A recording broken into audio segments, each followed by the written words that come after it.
Hi guys! In the vegan baking world, meringue has been a challenge not easily conquered at home, but fairly recently this has changed. Sparked by a picture of vegan pavlova by Goose Walt on a Facebook group, humorously named What Fat Vegans Eat, a spin-off group has been experimenting with a strange ingredient that is actually readily available, especially in vegan or vegetarian kitchens. Lucky us.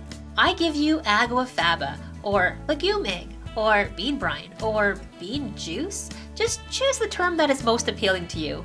That's right, we're taking the water that came in your can of cooked chickpeas, Great Northern beans, or cannellinis and whipping that up. You can also make your own Aqua Faba from dry, unsoaked beans to avoid the extra salt or preservatives that are present in some canned beans.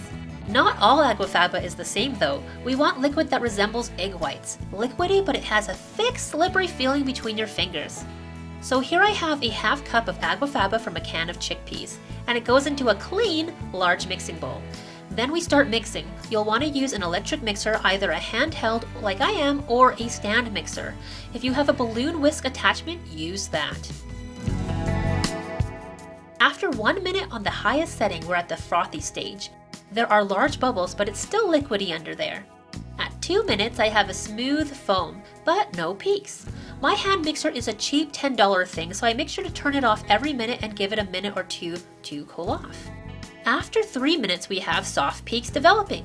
This is where we can see some peaks forming if we pull out the whisks, but they melt down after a second. Let's keep going, moving those whisks around in the bowl and tilting so they can really work into the Aqua Faba. You can really see this developing just like egg whites. And like with egg whites, the time it takes to form the stiff peaks needed in meringue varies. This can take anywhere between 5 minutes to 20 minutes. After 6 minutes of whipping, we have fairly firm peaks. We can see the ripples from the whisks holding, but they will melt down after a little while. We are on the home stretch, almost there. The great thing about using Aqua Faba is that over whipping doesn't seem to be a problem. Regular egg whites can over whip, turn grainy, and basically all your whipping work will be ruined. But with Aqua Faba, it just gets super stiff to a certain point. I could be mistaken, but thanks to the efforts of numerous experimenters in the vegan meringue hits and misses group created by Rebecca August, I am fairly certain of this. And finally, we have stiff peaks. Oh yeah, look at that fluffy stuff. Stick into the whisk and it doesn't even come off when I flick it around. You want to be at this stage before adding anything else like sugar or flavorings. Now I'm adding some powdered sugar. This is 3/4 of a cup of regular white granulated sugar that I just put in my blender for a minute. Add it in gradually to the Aqua Faba fluff here. I'm adding a 1/4 cup, whisking it in, and you can see the fluff going backwards a little bit. It's down to the soft peak stage again, but that's okay. Just whip it back up a bit before adding more sugar. Now I know some will ask about the sugar, as maybe you've heard that white sugar isn't vegan. To others, this will alarm you. How can sugar be unvegan? Number 1, don't panic. There is a very good chance that the white sugar that you use is accidentally vegan friendly, especially if it's from beets or if you live in Australia. The sugar I use is from Rogers, which happens to be the major brand of sugar in my area. The product number on the package is 22, which tells me it's from Taber, Alberta, and is from a sugar factory that uses beets and is vegan friendly. If you get a bag of Rogers sugar and the number starts with 10, it's unfortunately cane sugar that's been filtered through bone char, which is a byproduct of the meat industry. To find out whether the sugar available near you is vegan friendly or not, just call or email the companies.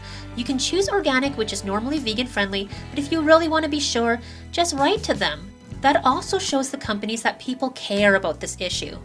Okay, all the sugar is in and now you can add some flavorings. I'm adding 1 teaspoon of vanilla extract. You might want to be careful here. Not too much or the meringue will not be as stiff, or it might collapse altogether. And there is our sweet vanilla scented meringue. You can use this on lemon meringue pie, on top of ice cream or pastries, or as a whipped topping on hot drinks. It tastes a lot like marshmallows actually. Or pipe them into rounds and bake at a low temperature for a couple of hours and let them cool to make crispy meringue cookies or decorations for cakes. The possibilities are endless. Make sure you're subbed to this channel to see my next videos with vegan meringue and other recipes using Aqua Faba. What would you do with vegan meringue? Let me know in the comments below. Also, check out the official Aqua Faba homepage for more information about how this got started, and check out the links in the description for more recipes, like vegan ice cream sandwiches by the Lazy Vegan Baker. Thanks for watching. Bye for now.